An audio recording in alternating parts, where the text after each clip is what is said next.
நினைத்து இயேசுவை நான் துதிப்பேன் என்பதாய் சொன்னார். அதுதான் இயேசு கிறிஸ்து.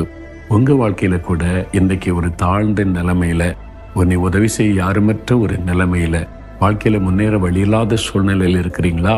ஆண்டவர் உங்களை உயர்த்தி கனப்படுத்துவார். ஒரு துயரத்துல கண்ணீர்ல நம்ம வாழ்க்கை அவ்வளவுதான் என்று கலங்கி நிற்கிறீங்களா? உங்களை உயர்ந்த இடத்தில் வைத்து ஆண்டவர் கனப்படுத்துவார். அதுக்கு தான் இயேசு தம்மை தாமே தாழ்த்தி இந்த உலகத்தில் ஏழ்மை கோலம் எடுத்து வந்தார். நம்மை உயர்த்துவதற்கு அவர் தன்னை தாழ்த்தினார்.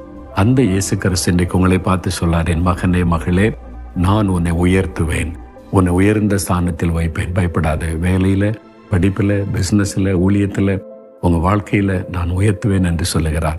விசுவாசத்தோடு சொல்லுங்க, ஆண்டவரே, ஏழ்மை நிலைமையில் இருக்கிற என்னையும் எங்களையும் நீர் உயர்த்துவீர். துயரத்தில் வேதனையில் இருக்கிற என்னையும் நீர் உயர்ந்த ஸ்தானத்தில் வைப்பீர் என்று விசுவாசிக்கிறேன். அந்த அற்புதத்தை எதிர்பார்க்கிறேன். இயேசுவின் நாமத்தில் ஜெபிக்கிறேன்.